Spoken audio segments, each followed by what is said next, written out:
No speak English. Mamacita is the big mama of the man across the street, third floor front. Rachel says her name ought to be Mamasota, but I think that's mean. The man saved his money to bring her here. He saved and saved because she was alone with the baby boy in that country. He worked 2 jobs. He came home late and he left early. Every day. Then one day, Mamacita and the baby boy arrived in a yellow taxi. The taxi door opened like a waiter's arm. Out stepped a tiny pink shoe, a foot soft as a rabbit's ear, then the thick ankle, a flutter of hips, fuchsia roses, and green perfume. The man had to pull her. The taxi driver had to push, push, pull, poof. All at once she bloomed. Huge, enormous, beautiful to look at. From the salmon pink feather on the tip of her hat down to the little rosebuds of her toes. I couldn't take my eyes off her tiny shoes. Up, up, up the stairs she went with the baby boy in a blue blanket, the man carrying her suitcases, her lavender hat boxes, a dozen boxes of satin high heels. Then we didn't see her. Somebody said because she's too fat. Somebody because of the 3 flights of stairs. But I believe she doesn't come out because she is afraid to speak English. And maybe this is so since she only knows 8 words. She knows to say, "He no here," for when the landlord comes. "No speak English," if anybody else comes. And "Holy smokes." I don't know where she learned this, but I heard her say it one time, and it surprised me. So, you know, in that section that I read, there's so much imagery that Esperanza describes Mamacita with. It's incredible. You know, you can just see this big lady being pulled out of the taxi cab, and you know, she's all in pink, and you know, it just mesmerizes Esperanza, and I think that's really good imagery. But here in this portrait, we see another woman who represents another segment of the people who forms Esperanza's neighborhood. Mamacita knows very, very few words in English, and she probably lacks the confidence to ask someone for help. Esperanza says her own father ate ham and eggs every day for meals. Let me say that again. Esperanza says her father ate ham and eggs for each meal every day for 3 months because that was the only phrase he knew when he first came to America. Ham and eggs, ham and eggs, ham and eggs. Whatever her reasons though, Mamacita chooses to sit at the window and sing and play Spanish music. She's homesick and she longs for her pink house back in her country. Her husband paints the apartment pink to try to ease her transition, but that doesn't help her at all. And Esperanza imagines Mamacita just sitting in the apartment crying. Apparently though, she doesn't want to make America her home, but her man tells her that this is home now, so you better get used to it. And he angrily tells her that she needs to speak English. Mamacita gets really troubled and she cries when her baby boy starts speaking English. She heard him singing a Pepsi commercial and she just lost it. She started begging him not to speak English. And you know, all of this tells me that she is purposefully not socializing and not wanting to learn the English language because she doesn't see this place as home. You know, she wants to go back to her true home where she's more comfortable. So right now she's rebelling basically. However, it seems, you know, to be a losing battle for her because her husband calls this place home, and soon her own son will call this place home. So then what is she gonna do? Rafaela, who drinks coconut and papaya juice on Tuesdays. Rafaela is a woman who is trapped, caged, if you will. Her husband represents a type of man who is extremely possessive and goes as far as locking the woman inside of their own house because he's afraid that she's too beautiful and she'll realize that and she'll run away and leave him all by himself. So I think that's just very pathetic. It's simply the result of a man's own insecurity about his worthiness. You know, when a man doesn't feel secure in himself, he's going to take it out on the woman and, you know, be all possessive and crazy like this one is being. So Rafaela sits her young life away, experiencing the world by leaning out of her window. But unlike Mamacita, this is not by choice. This is a forced imprisonment on Rafaela. Rafaela fantasizes that she is Rapunzel, and she just hopes to be free of her prison. She longs to go dancing before she's too old.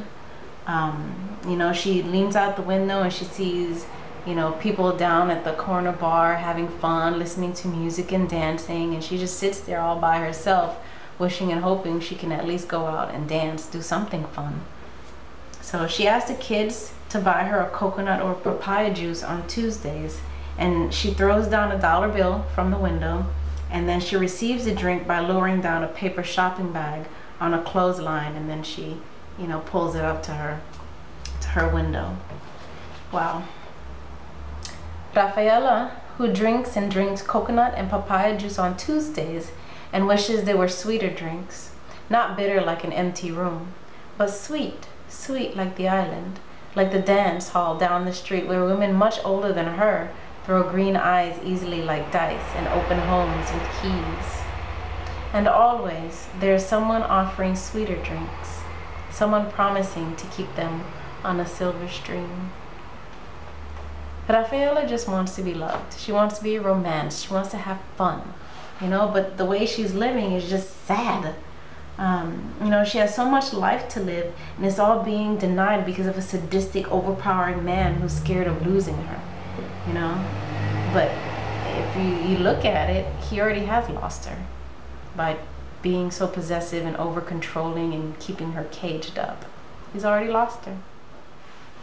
Sally. Esperanza has a really good way of describing things so that you can get a mental picture of what she sees, and she's very good at creating imagery. Check out how she describes Sally. In my book, it's page 81. Sally is the girl with eyes like Egypt and nylons the color of smoke. The boys at school think she's beautiful because her hair is shiny black like raven feathers, and when she laughs, she flicks her hair back like a satin shawl over her shoulders and laughs. Eyes like Egypt. I just see the thick eyeliner, kind of like how Amy Winehouse used to do her eye makeup. And nylons, if you don't know, are pantyhose. They're gray, charcoal color. And Esperanza says Sally's hair is shiny black like raven feathers. So if you've ever seen a raven, then you have a good mental picture of how deep black the color of Sally's hair is. And if not, now you know what raven feathers look like, because I'm sure you've seen a person with very, very dark black hair. So either way, you get a good mental picture. But just from that first paragraph, we get the feeling that Sally is a little flirt, you know? She comes from a very strict family. Her father says that to be this beautiful is trouble. He keeps her from going out, and she can't even dance. Sounds familiar? Esperanza writes that Sally's dad remembers his sisters and he becomes sad.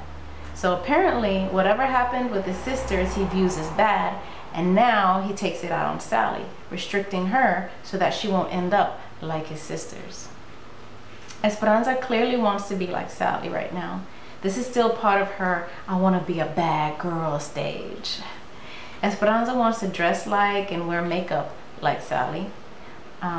Sally has a physical fight with her best friend one day, so now she stands along the schoolyard fence alone, and it seems as though Esperanza wants to be her next best friend. So Esperanza is really giving Sally a lot of attention here. She's really trying to get into the mind of this girl who lives a rebellious double life. Sally has two faces. One she makes up for school, and one she takes down before she goes home. And I'll read you a little excerpt from page 82 to 83 to give us a little more insight into what Esperanza is thinking about what's going on in Sally's mind. The stories the boys tell in the courtroom, they're not true. You lean against the schoolyard fence alone with your eyes closed, as if no one was watching, as if no one could see you standing there, Sally. What do you think about when you close your eyes like that? And why do you always have to go straight home after school? You become different, Sally. You pull your skirt straight, you rub the blue paint off your eyelids. You don't laugh, Sally. You look at your feet and walk fast to the house you can't come out from. Sally, do you sometimes wish you didn't have to go home? Do you wish your feet would one day keep walking and take you far away from Mango Street? Far away, and maybe your feet would stop in front of a house, a nice one with flowers and big windows and steps for you to climb up 2 by 2, upstairs to where a room is waiting for you. And if you opened the little window latch and gave it a shove, the windows would swing open. All the sky would come in. There'd be no nosy neighbors watching, no motorcycles and cars, no sheets and towels and laundry. Only trees and more trees and plenty of blue sky. And you could laugh, Sally. You could go to sleep and wake up and never have to think who likes and doesn't like you. You could close your eyes and you wouldn't have to worry what people said, because you never belonged here anyway.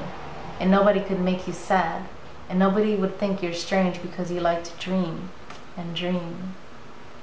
And no one could yell at you if they saw you out in the dark leaning against a car, leaning against somebody without someone thinking you're bad, without somebody saying it is wrong, without the whole world waiting for you to make a mistake, when all you wanted, Sally, was to love and to love and to love and to love. And no one could call that crazy. You know, after reading this, I just wonder, who is Esperanza really trying to describe? Sally or herself? But yeah, so here's a girl looking for the love that she is not getting at home. And that, my friends, is a very, very, very dangerous thing. Minerva writes poems. Minerva represents those women who feel stuck in a bad life as a result of poor choices that they've made for themselves, and they feel like they have no alternative. Minerva is only a little bit older than Esperanza, so I'm pretty sure she's under 18 years old. She has 2 children and she's married, but her husband is a total waste, if he's even around. But it seems like she's following the same pattern as her own mom. Minerva and her husband, they fight and he beats on her. Whenever he leaves, he ends up coming back and she takes him in again. We've all heard of that pattern, right? She asks Esperanza what she can do, but Esperanza only knows that she can't help Minerva. Minerva has to help Minerva. She cries, she prays, she writes poetry, and she and Esperanza share poems with each other. But that's about it. Minerva keeps going in a circle with this abusive husband of hers. And if you notice, each of these last 4 women, you have Mamacita, who's residing in a self-imposed prison. You have Rafaela, who's imprisoned by her husband. You have Sally, who's imprisoned and beaten by her father. And then you have Minerva, who's imprisoned by her abusive husband. Each of these are lives of women that Esperanza wants to avoid completely. She doesn't want to be trapped like these women are. Bums in the attic. I want a house on a hill like the ones with the gardens where Papa works.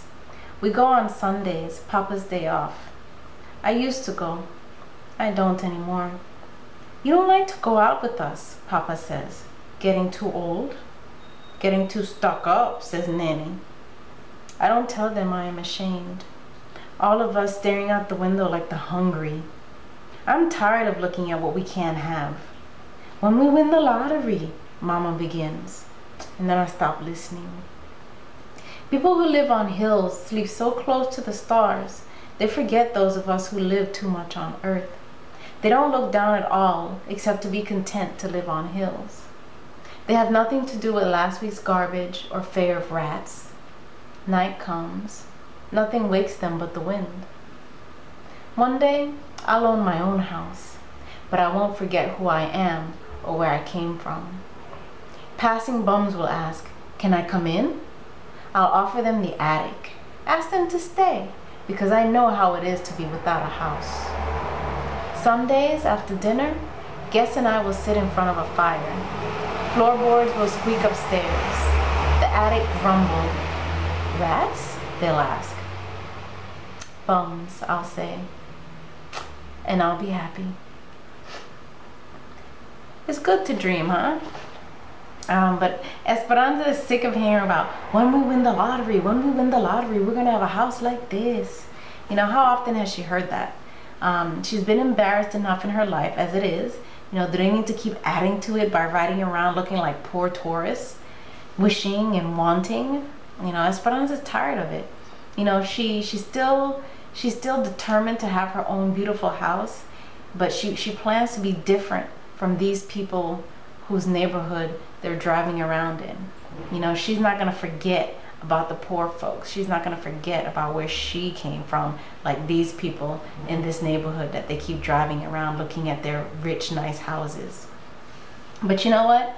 I think Esperanza's being a little over dramatic in this chapter, especially when she writes, I'll offer them the attic because I know how it is to be without a house. Are you kidding me? Esperanza's never been homeless. What is she talking about? You know, this is her imagination and her fancy going way, way beyond her right now. But you know what? It's good to note that up till now, Esperanza has been talking of leaving Mango Street completely behind. But here, we see a change. We see now that she says that she's not going to forget where she came from. That's important to note. Beautiful and cruel. I am an ugly daughter. I am the one nobody comes for. Nenny says she won't wait her whole life for a husband to come and get her. That Minerva's sister left her mother's house by having a baby. But she doesn't want to go that way either.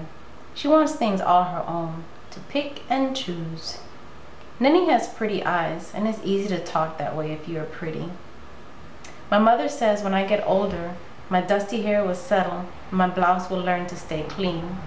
But I have decided not to grow up tame, like the others who lay their necks on the threshold waiting for the ball and chain. In the movies, there's always one with red lips who is beautiful and cruel. She is the one who drives the men crazy and laughs them all away. Her power is her own. She will not give it away. I have begun my own quiet war. Simple, sure. I am one who leaves the table like a man without putting back the chair or picking up the plate. Wow. You know, Esperanza is something else. She is really beginning to rebel now. You know, she thinks that she's not as pretty as Nenny, and she may not be, you know, but she sees that Nenny's beauty will probably get her whatever she wants through some man or whatever. Nenny will have her picking and choosing between any man she wants to accomplish what she wants. But Esperanza, on the other hand, she will have to take what she wants. You know, she wants to keep her own power and not give it away to some man or some circumstance not of her choosing. You know, she wants to be independent and stop this whole mess of men taking what they want from her unless she's ready to give it away. I love it. I love it. I love this independence that Esperanza is getting about herself, that she can be independent. She doesn't need a man to survive or to get to places that she wants to be. She knows that she can do it on her own. And if there's a man along the way, cool. If not, cool. But she's beginning to act like a male now, in that she gets up from the table, you know, doesn't push in her chair and just leaves her dishes there. She doesn't do the female duties. She leaves that stuff for the other females in the household. You know, when you look at it, it's not really fair, but, you know, she feels that this is the way she can begin asserting herself as an independent spirit. But hopefully she keeps the beautiful part and never gets into that whole cruel part thing that she describes. A smart cookie. I could have been somebody, you know, my mother says and sighs.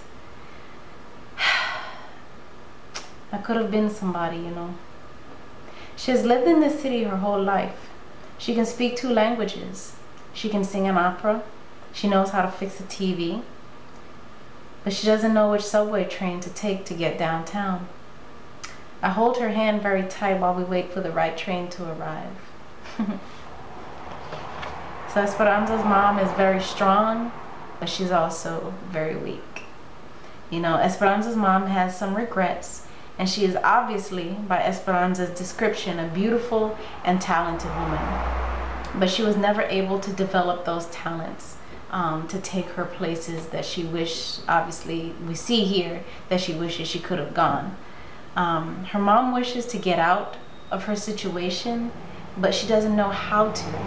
And, you know, we see that by the simple fact that she doesn't even know which subway train to take to go downtown.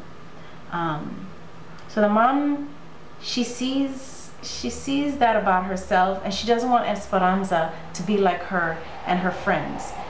She doesn't want Esperanza to end up like her friend who's a widow and another woman whose husband abandons her and who's just unable to do for herself because she's dependent on a man for so long.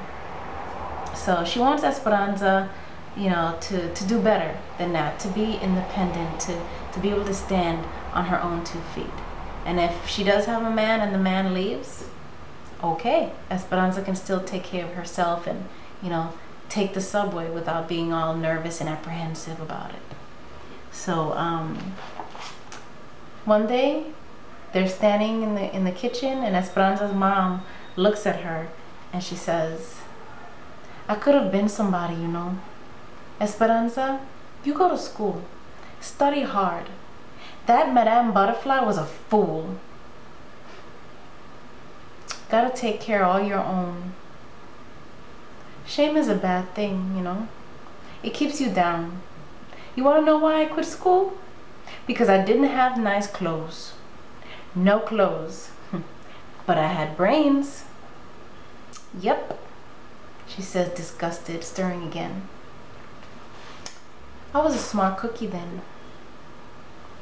Yeah, she was smart, but just she let the wrong things take over her mind. You know, she was smart, she had the brains to do well in school, but, you know, she was too focused on how she looked, you know, materialistic things, and that caused her to drop out of school. That's crazy. I can't even imagine that thought even entering my mind. Heck no. No, I will never be dumb for somebody else. Sorry. I am who I am.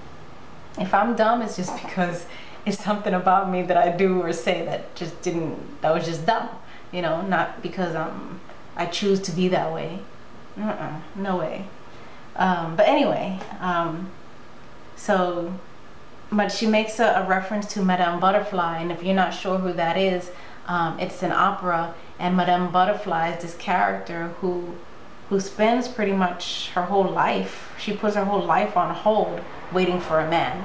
And Esperanza's mom says that's foolish. Don't do that. Don't be like this Madame Butterfly in this opera that I love and adore and can sing with my heart, you know, pressed out to the universe. Don't be like this character. Don't put your life on hold for silly things. What Sally said. He never hits me hard. She said her mama rubs lard on all the places where it hurts. Then at school, she'd say she fell. That's where all the blue places come from. That's why her skin is always scarred. But who believes her? A girl that big? A girl who comes in with her pretty face all beaten and black can't be falling off the stairs. He never hits me hard. But Sally doesn't tell about that time he hit her with his hands just like a dog, she said. Like if I was an animal. He thinks I'm going to run away like his sisters who made the family ashamed. Just because I'm a daughter. And then she doesn't say. Sally was going to get permission to stay with us a little. And one Thursday she came finally with a sack full of clothes and a paper bag of sweetbread her mama sent. I would have stayed too, except when the dark came, her father, whose eyes were little from crying, knocked on the door and said, "Please come back. This is the last time." And she said, "Daddy," and went home. Then we didn't need to worry. Until one day, Sally's father catches her talking to a boy, and then the next day, she doesn't come to school. And the next. Until the way Sally tells it, he just went crazy. He just forgot he was her father between the buckle and the belt.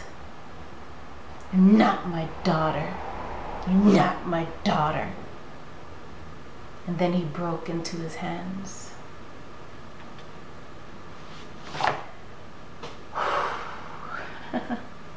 So, we learn more of the story that is Sally's. We see what really goes on in her home life. And her father's rule over her is very, very tight, very strong. And we don't need much more description than this, do we? You know, to see the pain and the chaos that is Sally's life. Yeah, it just reminds me a lot of, you know, Minerva's life, and Rafaela. You know, they're both enclosed in their homes by possessive men.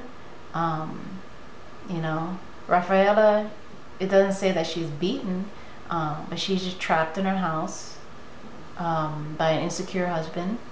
And then, you know, Minerva, she's the one that gets beaten, and you know, she keeps taking her husband back when he comes back crying and saying, "I'm sorry, it's the last time, it's the last time." And then we see this happening with Sally and her father. So, I mean, females tend to follow a pattern. So can you imagine what kind of man Sally is going to end up with?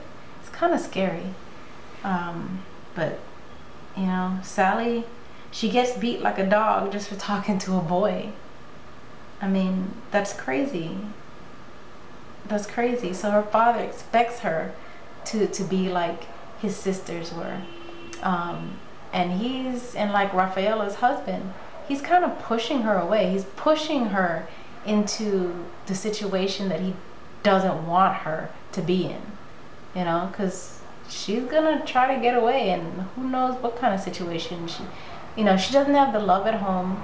She doesn't have anyone to protect her and take care of her at home, so she's gonna seek that elsewhere in any form she can get it, you know. What is love to Sally? Getting beat? We'll see, right? But that's her life, that's her father. You know, her father doesn't know how to be a father. Surprising, right? You know, he doesn't realize that, again, he's just pushing her further and further in the direction that he doesn't want her to go. And it's really, really sad.